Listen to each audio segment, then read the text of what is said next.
Hi, my name is Yanni. My brother Alex and I are the founders of EagleMMS.com, and in this video I'm going to be going over some of the features, applications, and uses of our program. It's a materials invoicing program that allows shops to have an itemized invoice per job instead of fitting the conventional $30 to $40 per refinish hour rate. That's typically industry standard. We believe you should bill it like parts. Part number by part number, quantity by quantity, itemized invoicing. Our system is agnostic. It's not specific to any supplier or manufacturer, and the user interface makes it very easy to run through, write a ticket, and get paid without the need for cabinets or technician scanning. So stay tuned and enjoy. The home page of the app. Here you can see metrics for materials invoiced last 30 days, materials checked out last 30 days, all of your active repair orders, and graphical metrics for the same exact time period. We make a distinction between realized cost and billable amount. This is the wholesale amount that you purchase from your supplier from. This is list plus markup. List comes from the manufacturer themselves, and we update those prices pretty regularly. Anytime a manufacturer releases a new price sheet, we put it into the system and we upgrade those list prices for any part number in any account wherever it persists. So the entire app basically emanates from this materials inventory. This page looks different for every account that we have because it's cut and keyed for the part numbers in that shop.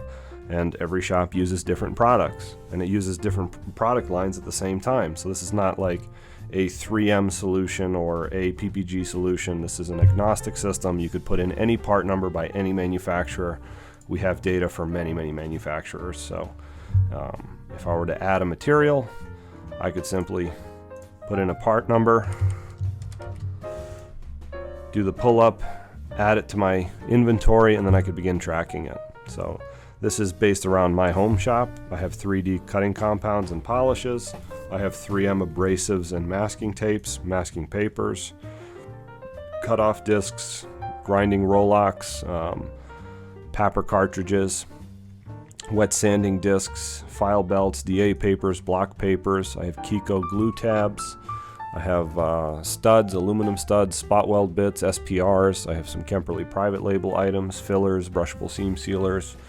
I have some flat rated items for Freon, propane, wash fluid, coolant, some Norton blend prep discs, PDQ clips and hardware, and all my PPG paints. So this system basically takes everything but tints and toners because the individual color codes are billed as a mixture, not as all the individual tints that compose the mixture.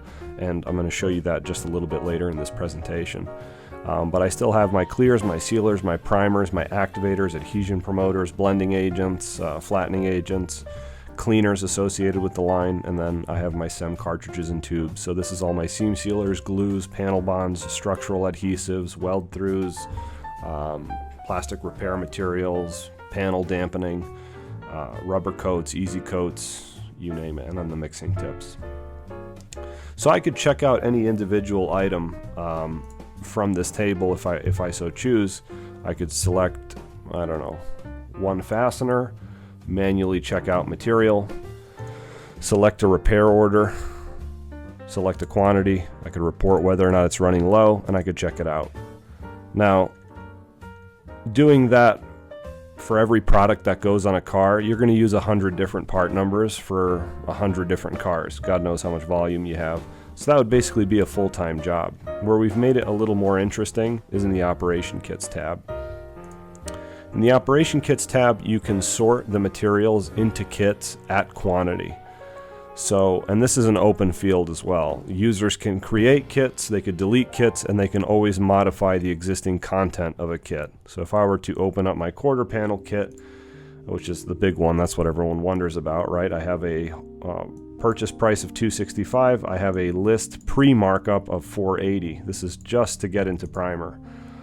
If I look inside this kit, I'll see my file belts, my fillers, my blocking papers, masking papers, seam sealers, Rolox, masking tapes, panel bonds, primer, activator for the primer, fiber reinforced fillers, panel vibration control, rubber coat, cleanup discs, minutes on the trigger, MIG welding, cavity wax, easy coat, glazing, putty, the spot weld bit to drill out the quarter, copper weld through, cutoff discs, and refining grits of DA paper. Now, if for any reason I wanted to remove an item, I could either hit the trash can, I could modify the quantity, or I could add an entirely new item out of my inventory if I so choose. So I could add a razor. If I wanted to remove it, hit save, and it saves that kit as configured for the future. I set up shops with a basic 31 kits, as well as the entirety of their inventory. If they provide an invoice summary, I'll punch all those numbers in, and I'll generate all of their kits. And our kits include glue pulls, different size dents, different size dents for aluminum, door skins, roof skins, pillar and post replacements, rocker replacements, rocker chip guard application, retaping moldings, aprons, rails, floors, you name it, scratch and chip repair. Now, all of these op kits and all of the materials and now all the paints will come into play in this next tab, the materials calculator. So in the materials calculator tab, you can select a repair order that you're working on. So I'll select the Subaru Crosstrek. You could select a body style. Different body styles will have different diagrams and different material mapping pathways. So you want to pick whatever is applicable to the vehicle you're working on. So for this Crosstrek, it's a 4-door hatch. I'm going to pick my 4-door hatch model. And then I'm going to select a paint code. So these are all the paint codes available for that year, make, model. I'm going to pick Sunshine Orange. Now, I have this diagram here, which is actually interactive, and every time I click on a panel, it's going to cycle through states. So green is no work done, blue is for blend, purple is for normal repair then blend, heavy repair then blend, and then full refinish if the panel's being replaced. Now this diagram will allot everything from scuff to buff. So scuffing grits, DA papers, masking tapes, masking papers, foam tapes, sealer base clear, tri-coat if the code calls for it, wet sanding discs, and compounds and polishes. Now what changes between these different states is the allotment of sealer base clear that the system will allot for the refinish of that panel. So, and we also have our structural view as well. So you could select jambs, you could select pillars, posts, rails, aprons, rebars, rear body panels, all the stuff that wouldn't be available with the panel on view. So you can select your inner base clear areas. We also have accessory paint operations. So this is for stuff that's either too small to render on the diagram or may not always apply. We have brackets, hinges, spoilers, vent scoops, bumper halves for bumpers that have like a lowered texture component with 2 paintable bumper corners, pinch weld clamp mark refinish for if you clamp something down to the bench, and then spray out cards, which while it's also a labor operation, there is a material also going on the card that needs to get billed. So, and then below that we have all of the operation kits. If I were to create another 15 kits, I'd have another 15 selections, and finally hardware. So anything in the materials inventory that's categorized as hardware will also appear here.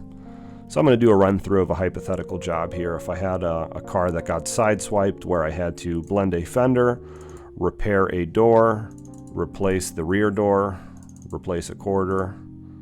Let's say we have a heavy bumper repair and we have to blend the hatch. Let's say this is my job. I could select structural areas again, but let's just say that this is the scope of the job for this particular hypothetical scenario. I could then select any relevant op kits. So this is going to be all the basically body and structural stuff, and this is all the refinish stuff. Again, scuff to buff, up to primer. So for this particular job, I'll do a bumper repair for that rear bumper. I have a quarter panel replacement. Let's say I have 2 hours on that door. And let's say that the rear door that I replaced came in from the factory without seam sealer or sound deadening. I actually have a shell preparation kit for doors you have to seam seal, cavity wax, and sound deaden yourself. And I could finally top it off with any hardware. When I hit apply calculator, it's going to compile all those material pathways and all those part number list prices with my markup. into a total, and then when I hit print draft invoice, it's going to render an invoice on the spot where it has the shop information, vehicle owner information and claim information, total, the grand total cost, my vehicle refinish diagram with the key, and then here's what I was talking about before, my base coat. So instead of doing every tint and toner in the materials inventory page, we bill the entire code at suffix code, like distribution level premix pricing. So it's code online with a price plus markup. So the PAK is 31 cents per gram after markup, and then the volume is allotted based on the selections made to the diagram. So pricing by code, volume by diagram, and then everything else on this invoice is an allotment basically out of the materials inventory by part number. So my masking papers, my activators, my sealers, my clears, my primers, wet sanding discs, compounds. You could even bill for the % life of your polishing pads. I mean, propane, booth filter life, static plastic car cover, which is typically called car bag, foam tapes, razors, PPS liners and lids, gloves, wax and grease remover, and then the life on the Papper unit cartridge, and then a body section. So we have our paint subtotal and then our body section. The body section is going to have all the coarse grits, blocking papers, DA papers, spot weld bits, anything that comes in a cartridge tube or rattle can, so the panel vibration control, panel bond, flexible seam sealer, rubber coat, file belts, cut-off discs, flexible glaze for the bumper repair, copper weld through for the quarter, fillers, adhesives, sealants, and there's my body material subtotal, and then finally a hardware section. Now, if I wanted to change any individual line on this invoice, I actually have the autonomy to do so. I don't have to take the allotments made by the calculator or by the operation kits as gospel. What I could do is I could go into my repair orders, go to repair order details, and I can actually go in and change any individual itemized quantity to more closely match the actual repair process. So if I went to paints used, materials, or op kits, I'd be able to change an individual quantity. So if I go to Sunshine Orange here, I could hit edit, and let's just say for the sake of demo that I used more base coat than allotted by the calculator, and I hit update. All I have to do is go back to my invoice and hit refresh, and you're going to notice this total and the quantity here change. So I'm going to hit refresh, and boom, different quantity, different grand total, and I could do the same for any individual line.